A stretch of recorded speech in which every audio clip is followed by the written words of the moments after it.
हूँ आपके लिए एक बहुत ही महत्वपूर्ण विषय लेकर। आप इसे शुरू से लेकर अंत तक देखें, कमेंट करें, अच्छा लगे तो लाइक भी करें। आज मैं आप लोगों के सामने कौन सा विषय लेकर के आई हूँ? वर्धमान महावीर और जैन धर्म। हमने पढ़ा 6वीं शताब्दी ईसा पूर्व भारत में एक धर्म सुधार आंदोलन हुआ था। धर्म सुधार आंदोलन के रूप में हम जानते हैं। और हम देखते हैं बौद्ध धर्म, जैन धर्म के अलावा बहुत सारे नए नए धर्मों का उदय इस समय हुआ था।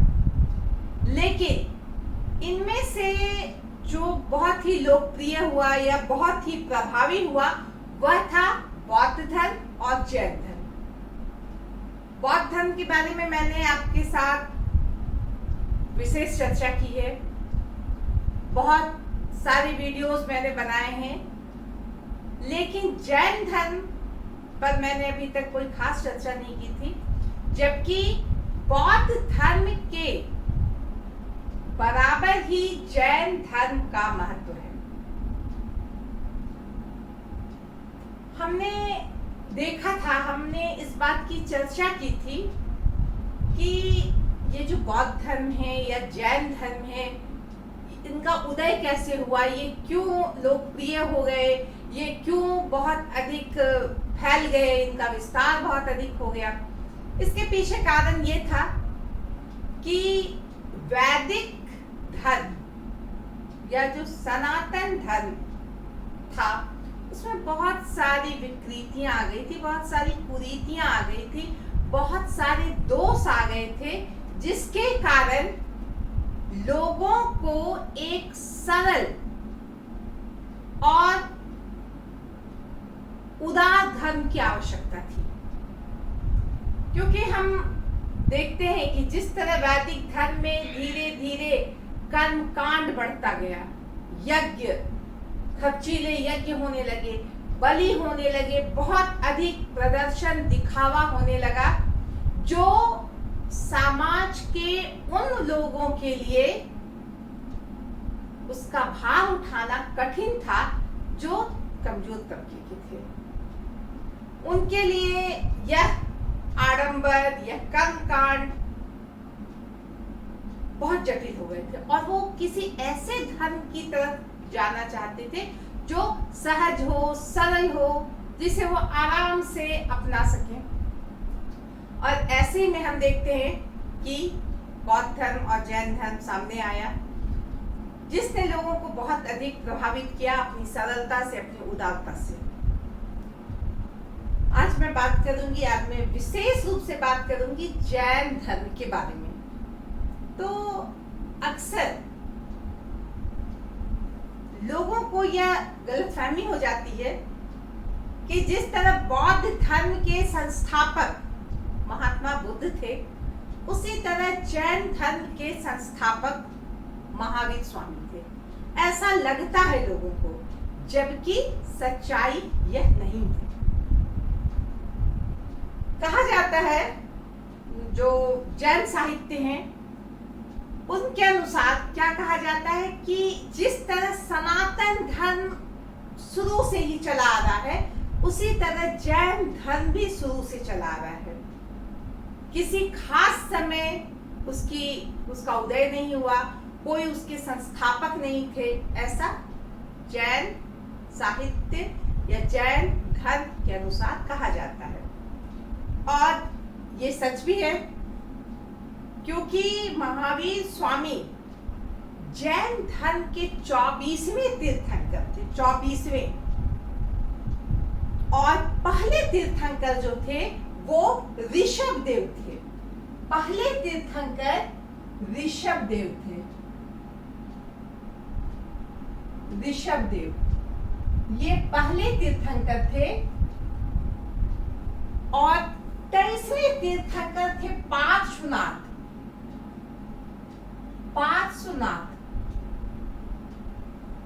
और 24वें थे महावीर स्वामी।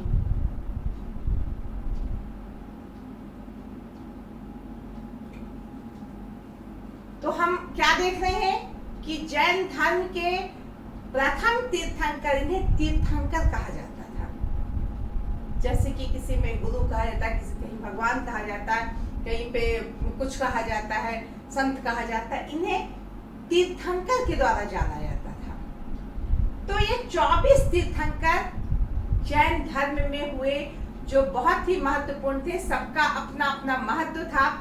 23 के बारे में हम यहाँ चर्चा नहीं करेंगे। हमने सिर्फ ये बताया कि पहले तीर्थंकर ऋषभदेव थे, 23वें तीर्थंकर पार्श्वनाथ थे और 24वें तीर्थंकर महावीर जैन थे। और यह अब हम जानेंगे कि महावीर जैन के समय यह जैन धर्म फैला, इसका विस्तार हुआ, लोगों ने इसे जाना, लोगों ने इसे स्वीकार किया। कहने का तात्पर्य यह है कि महावीर स्वामी ने जैन धर्म को लोकप्रिय बनाया। इसका प्रभाव, जैन धर्म का प्रभाव महावीर स्वामी के समय बहुत प्रकाश में आया और लोगों ने उससे प्रभावित होकर अपनाया। तो जैन धर्म के बारे में बहुत सारे ग्रंथ है, बहुत लंबा चौड़ा साहित्य है इसका। और ये जो भी हमारे सामने है कि महावीर जी का जन्म कहाँ हुआ, कब उन्होंने घर छोड़ा, किससे उनका विवाह हुआ, ये सारी बातें इन जैन साहित्य से हमें मिलती है। जिसमें महत्वपूर्ण साहित्य है, भद्रबाहु का कल्प सूत्र है, आचारांग सूत्र है, उत्तराध्ययन सूत्र है, भगवती सूत्र है। ऐसे बहुत सारे सूत्र हैं, साहित्य, जिससे हम जैन धर्म के बारे में जानकारी पाते हैं। तो चलिए अब हम बात करते हैं इनका जन्म कहाँ और कब हुआ। वर्धमान महावीर का जन्म 540 ईसा पूर्व में वज्जी संघ के वैशाली, वज्जी संघ था, इसमें बहुत सारे कुल बने हुए थे। उसमें एक कुल था ज्ञात्रिक कुल, उसमें इनका जन्म हुआ था। और ये वज्जी संघ जो है, यह हमने जब पढ़ा 16वीं 6ठी शताब्दी ईसा पूर्व का इतिहास जब हमने पढ़ा, तो हमने देखा था कि 16 महाजनपद के अतिरिक्त 10 जनपद भी भारत में थे। और ये जो है जनपद ही था। जनपद मतलब गणराज्य, जहां लोकतंत्रात्मक व्यवस्था होती है। और महावीर स्वामी के पिता का नाम सिद्धार्थ था, जो ज्ञात्रिक कुल के प्रधान थे। ज्ञात्रिक कुल के प्रधान थे। तो जब वो प्रधान थे तो सामान्य सी बात है कि वो एक प्रकार के सम्मानित व्यक्ति, एक प्रकार के राजा थे वहां के। तो हम कह सकते हैं कि महावीर का जन्म एक राज परिवार में हुआ था। उनके पास भी सांसारिक सुख सुविधाओं की कोई कमी नहीं थी, हर सुख सुविधा विद्यमान थी उनके पास। उनकी माता का नाम त्रिशला था, पिता का नाम बताया सिद्धार्थ था, माता का नाम त्रिशला था। और यह भी राजकुमारी थी। यह लिच्छवी शासक जो चेतक थे, उनकी बहन थी। यानी कि माता की तरफ से भी वो बड़े कुल से आ रहे थे। इनकी पत्नी का नाम यशोदा था। विवाह के बाद इन्हें एक पुत्री भी प्राप्त हुई, जिनका नाम अणिज्या या प्रियदर्शनी था। और उनका विवाह जो हुआ, उनकी पुत्री का विवाह, वह जमाली नाम के एक व्यक्ति से हुआ, जो महावीर स्वामी के शिष्य बने थे। तो इस तरह हम देखते हैं कि उनका जो प्रारंभिक जीवन था, वह एक राजकुल में बीता, पूरी तरह से सुख सुविधा में बीता। उनका जो संपर्क था वह राजघराने से था। लेकिन बिल्कुल महात्मा बुद्ध की तरह उनमें भी सांसारिकता के प्रति प्रेम नहीं था, बल्कि सांसारिकता से वो विरक्त थे। उन्हें भी लगता था कि मनुष्य का जीवन क्या है, कैसा होना चाहिए, सच्चा जीवन क्या है, ये जो चिंतन मनन उनके मन में उमड़ता रहा, उसके परिणाम स्वरूप हम क्या देखते हैं कि जब वो 30 साल के हुए, उनकी उम्र जब 30 साल की हुई, वो गृह त्याग कर दिया उन्होंने और उन्होंने ज्ञान प्राप्त करने के लिए कठोर तपस्या की। 12 वर्ष उन्होंने कठोर तपस्या की और उसके बाद 13वें साल उन्हें कैवल्य की प्राप्ति हुई। कैवल्य मतलब ज्ञान की प्राप्ति हुई। और जैसा कि हम जानते हैं कि महात्मा बुद्ध ने पीपल के वृक्ष के नीचे ज्ञान प्राप्त की थी, ज्ञान उन्हें मिला था। महावीर स्वामी को भी एक पेड़ के नीचे ज्ञान प्राप्त हुआ था और वो पेड़ था साल का पेड़, या जिसे हम सखुआ का पेड़ कहते हैं। तो यह भी एक महत्वपूर्ण बात है कि साल के वृक्ष के नीचे 12 साल तक कठोर तपस्या करने के बाद 13वें साल इन्हें ज्ञान की प्राप्ति हुई, कैवल्य की प्राप्ति हुई और इसके बाद यह वीर, महावीर, जिन, अहत, भगवत कहलाए। अरहत का मतलब है पूजनीय, जिन्हें किसी बंधन ने नहीं बांधा है, हर सांसारिक माया मोह से वो दूर है। तो इस तरह से हम देखते हैं कि जिस महावीर का बचपन का नाम वर्धमान था, वह अब आहत हो गए थे, अब वह निर्बंध हो गए थे। उनके पास किसी तरह का कोई बंधन नहीं था, किसी तरह का इंद्रिय जनित सुख कि वाह खाने में बहुत मजा आ रहा है, वाह क्या ठंडी ठंडी हवा आ रही है, वाह कितना सुंदर दृश्य है। तो ये इंद्रिय संबंधित जो सुख होता है उसे उन्होंने जीत लिया। अब उन्हें ऐसी कोई भी चीज डिगा नहीं सकती थी। अब हम बात करते हैं, जब उन्होंने ज्ञान प्राप्त कर दिया तब उनका अगला कदम क्या था?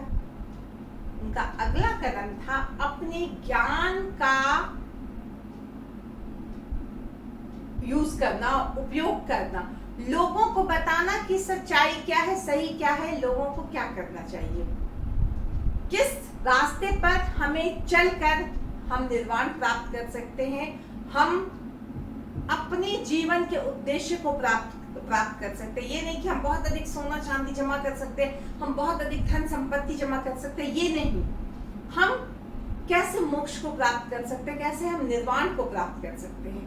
तो यह उनका उद्देश्य था और इसके लिए उन्होंने फिर से भ्रमण करना शुरू किया। जितने भी महाजन पद थे, लगभग हर महाजन पद में उन्होंने अपने धर्म का, अपने इस विचार का, अपने उपदेश को फैलाया, जिसमें क्या अपना जो कुल था ज्ञात्रिक कुल, उसमें फैलाया। उसके बाद वो लिच्छवी, विदेह, चंपा, मगध, अंग, कौशाम्बी, जितने सारे महाजन पद थे या जनपद थे, वहां इन्होंने अपने धर्म को फैलाया। और हम यह भी जानेंगे, हमें यह जानना चाहिए कि बहुत सारे राज परिवारों ने, राजाओं ने, रानियों ने इनके धर्म को स्वीकार किया। अजात शत्रु हों या चेटक हों या उनकी पत्नियां हों या ये विदेह की, ये उज्जैन की रानी हो, कहने का मतलब कि हर राज परिवार ने महावीर जैन को एक महत्व दिया, उनके उपदेशों को माना, उनके शिष्य से वो बने। कहा जाता है चूंकि वो राज परिवार के थे, उनका राज परिवार से संबंध था, इसीलिए राज परिवार के लोगों ने इसे अपना संरक्षण दिया। तो दिया होगा, लेकिन प्रभावित हुए तभी तो संरक्षण दिया। अब हम बात करेंगे कि 17वें वर्ष में उनकी मृत्यु जो है वो पावा में हुई, जो पावापुरी अभी बिहार में है, पावा में उनकी मृत्यु हुई, उन्होंने अपना शरीर त्यागा। तो इस तरह हम देखते हैं कि उनका जो प्रारंभिक जीवन है वह इस प्रकार था। अब हम बात करते हैं कि महावीर का सिद्धांत क्या था, वो कौन से सिद्धांत के मानने वाले थे, वो क्या लोगों को, अपने शिष्य को किस बात से प्रभावित करते थे। तो जैसा कि बताया गया कि ये जो बौद्ध धर्म थे या जैन धर्म जो था, ये लोगों के बीच क्यों लोकप्रिय हुआ, क्योंकि इसमें सरलता थी, जटिलता से यह दूर था। साथ ही साथ हम यह देखते हैं कि इसमें हम एक प्रकार का उदारता भी पाते हैं, एक प्रकार की उदारता थी, इसीलिए लोगों ने इसे स्वीकार किया। इसमें बलि नहीं था, इसमें किसी को कष्ट देने की बात नहीं थी। तो इस तरह से उनका सिद्धांत किस पर आधारित था, हम इसकी चर्चा अब करेंगे।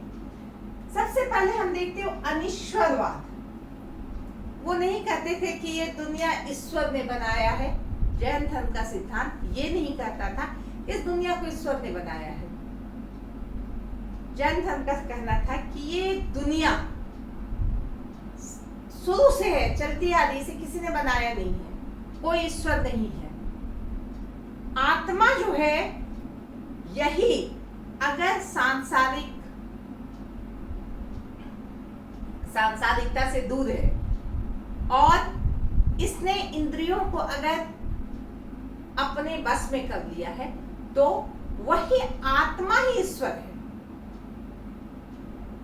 जैसे कि हमारे जो ये 24 तीर्थंकर थे, इन्होंने इंद्रियों को अपने वश में कर लिया था। तो ये जो तीर्थंकर हैं यही ईश्वर है, ना कि कोई व्यक्ति या कोई ईश्वर है जो इस दुनिया को बनाया है। ये उनका कहना था, ये उनका विचार था। साथ ही साथ हम देखते हैं आत्मवाद। वो ईश्वर को तो नकारते थे कि किसको ईश्वर नहीं है, लेकिन उन्होंने आत्मा को स्वीकार किया।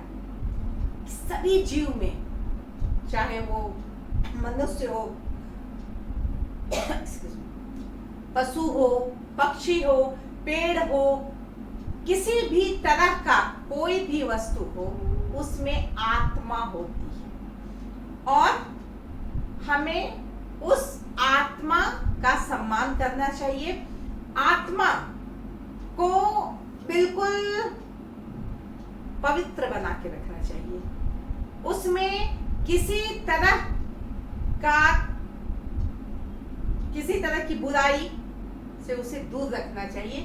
और हम जैसा काम करेंगे वैसे ही अगली बात हमारा पुनर्जन्म होगा, यह धर्म कहता था।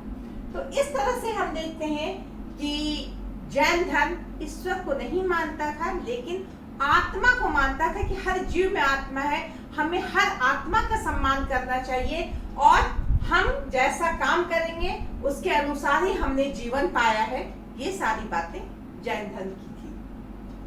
कर्म प्रधान। अभी जैसा कि मैंने बताया कि अगर आज हम यहाँ पे खड़े हैं तो हमने पिछले जन्म में कुछ अच्छा किया होगा। हम अगर बुरी स्थिति में हैं तो हमने पिछले जन्म में कुछ बुरा किया होगा। तो हमें क्या करना चाहिए? हमेशा अच्छा काम करना चाहिए। अब ये अच्छा काम क्या होता है? अब अच्छा काम या अच्छे कर्म उसे कहते हैं जिससे हम किसी को कष्ट ना पहुंचाए, जिससे हम अपना लोभ, मोह, क्रोध, ये जो है मनुष्य के अंदर जो विकृति है, इसे अगर हम दूर रखें तब हम कह सकते हैं कि हमारी आत्मा जो है वो विशुद्ध रहेगी। आत्मा अगर विशुद्ध रहेगी तो हमारा जन्म जो है, अगला जन्म, वो अच्छा होगा। तो इस तरह से जैन धर्म का यह सिद्धांत था। इसके साथ ही हम देखते हैं त्रिरत्न। जैन धर्म का सिद्धांत त्रिरत्न के बारे में बात करता है। ये त्रिरत्न क्या था? त्रिरत्न था सम्यक ज्ञान। सम्यक ज्ञान का मतलब है कि हमें जो ज्ञान है, जो ज्ञान हमें होना चाहिए, वह इन तीर्थंकर के दिया हुआ ज्ञान हमें अपने में आत्मसात करना चाहिए। यही हमारा सबसे बड़ा उद्देश्य है, क्योंकि इन लोगों ने अपने आप को हर सांसारिकता, हर बंधन से मुक्त कर लिया था और ये अपने आप को ईश्वर के माने ईश्वर के समकक्ष थे। ईश्वर तो वहां कुछ होता नहीं था, यही ईश्वर थे। इसीलिए हमें ज्ञान जो है इनको मानना चाहिए, इनके सिद्धांतों को, इनके आदर्श पे चलना चाहिए। साथ ही साथ दर्शन, इनके विचार, इनके कथन, इसे मानना साम्यक दर्शन था। और साथ ही साथ साम्यक चरित्र, हमारा चरित्र जो हो बिल्कुल निष्पाप, निष्कपट, छल, जो भी कपट है उससे दूर हो, ये चरित्र हो जिससे किसी को कष्ट ना पहुंचे। तो ये जो 3 रत्न थे, साम्यक ज्ञान, साम्यक दर्शन और साम्यक चरित्र, यह महावीर स्वामी के दिए हुए 3 रत्न थे जो उन्होंने लोगों को अपनाने की सलाह दी। इसके बाद पंच महाव्रत, ये भी एक बहुत ही महत्वपूर्ण विषय है। पंच महाव्रत क्या था? सबसे पहला अहिंसा, किसी तरह की हिंसा ना करो। आपके किसी भी कर्म से, आपके किसी भी काम से कोई आत्मा आहत ना हो। ना सिर्फ मानव, पशु पक्षी, पेड़ पौधे, हर चीज जिसमें आत्मा है वह आहत ना हो। तो हमें ऐसा काम करना चाहिए जो कि पूरी तरह से अहिंसा को अपनाना थोड़ा मुश्किल था। तो जो गृहस्थ वाले थे, जिन्होंने गृहस्थ धर्म को अपना करके जैन धर्म अपनाया था, उन्होंने स्थूल अहिंसा को अपनाया था। लेकिन जो जैन मुनि थे, उन्होंने पूरी तरह से अहिंसा को अपनाया था। कैसे? वो जहां चल रहे हैं वो ऐसे रास्ता में चलेंगे, साफ सुथरा रास्ता, जहां एक भी कीट पतंगा, कीड़ा मकोड़ा ना हो जो उनके द्वारा मर जाए। वो मुंह में कपड़ा बांध के रखते हैं, नाक में, आपने देखा होगा, कि किसी तरह का कीड़ा मकोड़ा अंदर ना आ जाए और उसकी हत्या ना हो जाए, उसकी हिंसा ना हो जाए। इस तरह से जो अहिंसा का पाठ जैन धर्म ने दिया। इसके साथ ही दूसरा, सत्य बोलना, बहुत अधिक महत्व दिया गया कि अगर हम कुछ बोलते हैं तो हमें बहुत ध्यान से बोलना चाहिए। हमें कोई ऐसी बात नहीं बोलना चाहिए जिससे किसी को दुख हो जाए, जो आहत हो जाए, ओहो कैसा बोल दिया। नहीं, सोच समझ करके मधुर भाषा में ऐसी बात बोलिए जो सामने वाले को बहुत अच्छा लगे। आप झूठ नहीं बोलिए, ये उनका दूसरा पद था। तीसरा, चोरी नहीं करना।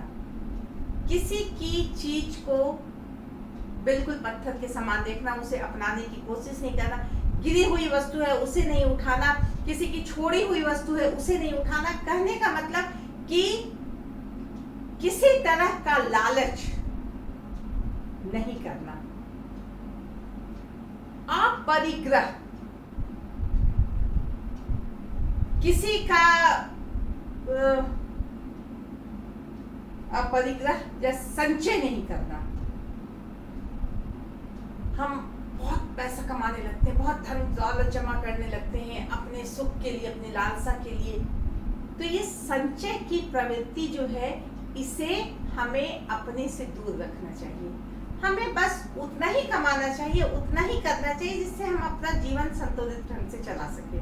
तो बहुत अधिक धन का संग्रह नहीं करना, यह भी महावीर जैन का उपदेश था, या जैन धर्म का उपदेश था। लेकिन जो पांचवा था वह था ब्रह्मचर्य। ब्रह्मचर्य का मतलब किसी स्त्री के प्रति बुरा भाव नहीं रखना, किसी दूसरी स्त्री के साथ बात नहीं करना, किसी स्त्री के प्रति कुदृष्टि नहीं रखना। तो यह ब्रह्मचर्य का जो सिद्धांत था इसे महावीर स्वामी ने जोड़ा था। इससे पहले 4 सिद्धांत ही जैन धर्म में थे। अहिंसा, सत्य, चोरी नहीं करना, जमाखोरी नहीं करना, ये 4 चीज थे। लेकिन महावीर स्वामी ने 5वां जो ब्रह्मचर्य है उसे जोड़ा था। ये हमें याद रखना होगा। अब हम बात करते हैं 3 गुण व्रत। यह भी कहा गया कि मनुष्य को अपने लिए एक दिन कुछ ऐसा रखना चाहिए कि आज मैं इतनी दूर तक ही रहूंगा, इससे ज्यादा मैं यात्रा नहीं करूंगा, आज मैं इतना ही खाऊंगा, आज मैं बहुत ही संतुलित एकदम संयमित जीवन व्यतीत करूंगा। इसी तरह 4 शिक्षा व्रत भी था। इसमें भी बहुत सारे नियम बने हुए थे कि मनुष्य को कोई ना कोई एक जगह बिल्कुल छोड़ देना चाहिए कि मैं रामगढ़ नहीं जाऊंगा। एक उदाहरण मैं बता रही हूँ, मैं रामगढ़ नहीं जाऊंगा, ये एक जगह मैंने छोड़ी। मैंने एक फल छोड़ दिया कि मैं केला नहीं खाऊंगा। तो इस तरह का व्रत, कहने का मतलब अपने आप को नियंत्रण करने की बात, कि आप में कितना नियंत्रण है कि आप सोच लीजिए कि आज से मैं मिठाई नहीं खाऊंगा। ये बात क्या कहलाता है कि आप अपने ऊपर कितना नियंत्रण रख सकते हैं। हर चतुर्दशी और अष्टमी को एकदम से सन्यासी जैसा जीऊंगा। तो इस तरह से हम देखते हैं कि जैन धर्म मनुष्य को एक संयमित और संतुलित जीवन जीने की शिक्षा देता था, जिससे अगर लोग इन सब बातों को माने तो क्या करेंगे, मनुष्य में ना लोभ रहेगा, ना किसी तरह का झगड़ा होगा, ना किसी तरह का आपस में द्वेष होगा।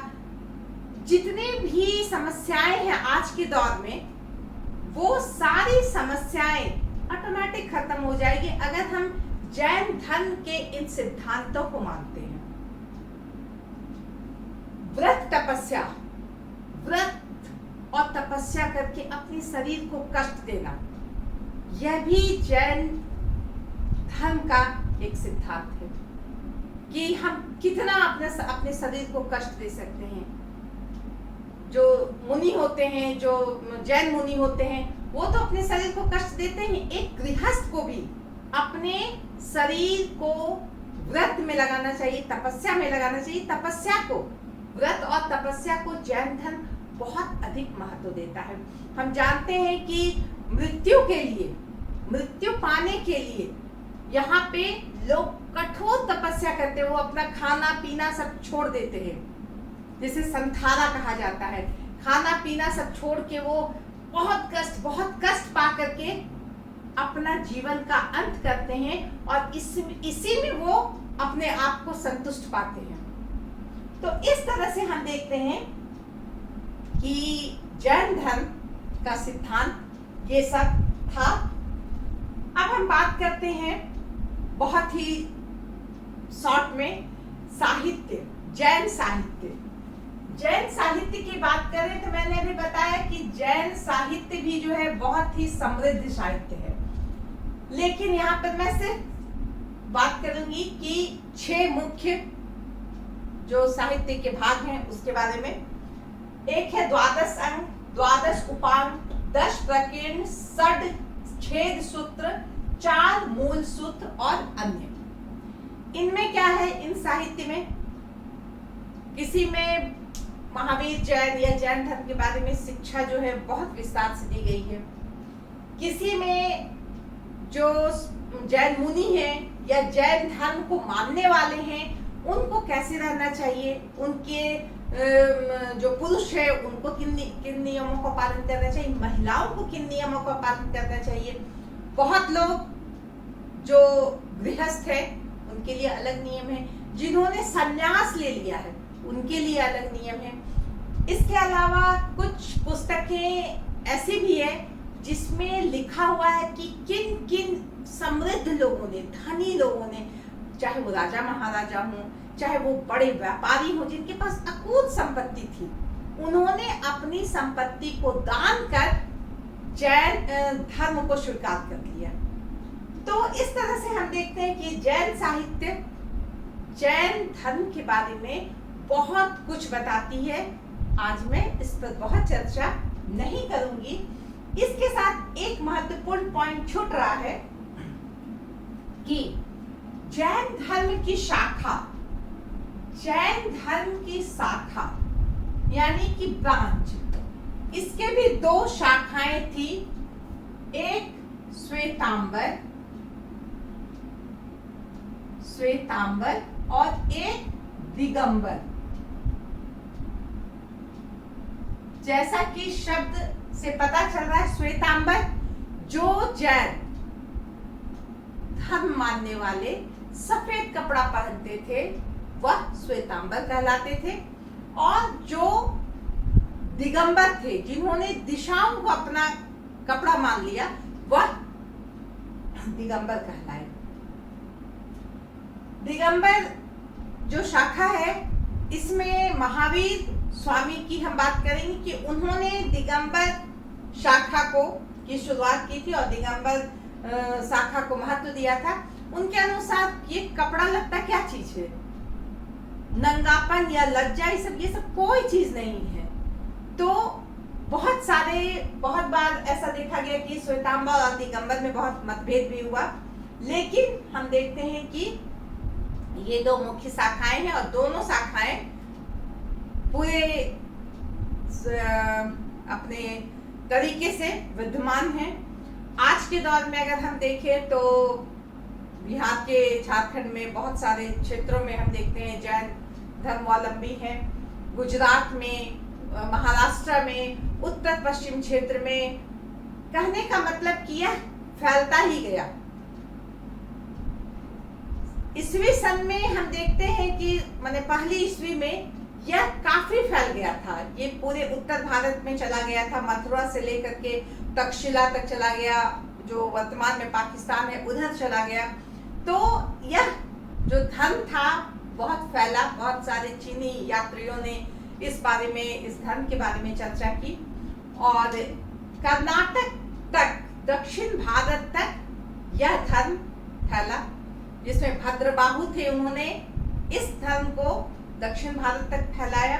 और जैसा कि हम जानते हैं चंद्रगुप्त मौर्य जो थे, अशोक महान के दादाजी चंद्रगुप्त मौर्य, उन्होंने भी जैन धर्म को ही स्वीकार किया था और अंतिम समय में वो दक्षिण चले गए थे, जहां श्रवण बेल गोला नाम की जगह पर उन्होंने अपने शरीर को कष्ट दे करके अपने प्राण का त्याग किया था।